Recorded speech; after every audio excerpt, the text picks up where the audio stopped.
চলে যাচ্ছি পরের সংবাদে। টঙ্গীর তুরাগ তীরে লাখো মুসল্লি অংশগ্রহণে অনুষ্ঠিত হয়েছে জুমা নামাজ। এ সময় মুসলিম উম্মাহ সহ বিশ্ববাসীর শান্তি কামনা করেন মুসল্লিরা। ৫৮তম বিশ্ব ইজতেমার প্রথম পর্বে অংশ নিয়েছেন মাওলানা জুবায়েরপন্থীরা। এদিকে অসুস্থতার কারণে ইজতেমা ময়দানে মারা গেছেন ২ মুসল্লি। গাজীপুর থেকে অপূর্ব রায়ের তথ্যচিত্রে ডেস্ক রিপোর্ট।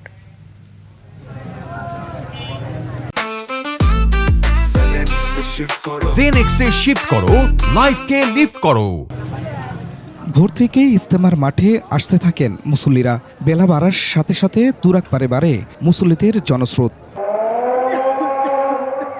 জুমার নামাজে অংশ নিতে সবাই শামিল এক কাতারে। ময়দান ছাড়িয়ে জমায়েত ছড়ায় প্রধান সড়ক পর্যন্ত। ইমামতি করেন মাওলানা জুবায়ের। অধিক সওয়াব ও বিশ্বের শান্তি কামনায় বড় জমায়েতে অংশ নেন মুসল্লিরা। জুমার নামাজে অংশগ্রহণ করতে পেরে আমি খুশি। আল্লাহর প্রতি কৃতজ্ঞতা স্বীকার করছি এই জন্য যে এখানে এত বড় জামাত আমি কোনোদিন আগে অংশগ্রহণ করি নাই। এর আগে ভোরে ফজরের নামাজে শামিল হন লাখো মুসল্লি। নামাজের পর বয়ান শুরু করেন পাকিস্তানের মাওলানা জিয়াউল হক। ৬৩টি খিত্তায় অবস্থান করছেন দেশ বিদেশের লাখো মুসল্লি। এ পর্বে যোগ দিয়েছেন ২,০০০-এর বেশি বিদেশি মেহমান। We used to be from London, but I moved to Preston. I'm from the UK. This is my first time to the Tongi Ijtima in Bangladesh. I'm very happy to be here.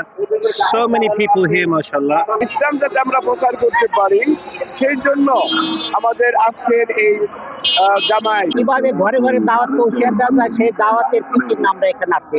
এদিকে মুসল্লিদের নিরাপত্তায় নিয়োজিত পর্যাপ্ত police ও RAB সদস্য। পুরো ময়দান পর্যবেক্ষণ করা হচ্ছে সিসি ক্যামেরায়। আমাদের মেজারে মনে হচ্ছে না এখানে কোনো নিরাপত্তা ঝুঁকি আছে। আমরা এখনো শান্তিপূর্ণ আছি। আপনারা নিশ্চয়ই এটি আমার সাথে একমত হবেন। রোববার জোহরের নামাজের আগে আখিরি মোনাজাতে শেষ হবে বিশ্ব ইজতেমার প্রথম পর্ব। Khurshid Alam, desk report, ২১ television.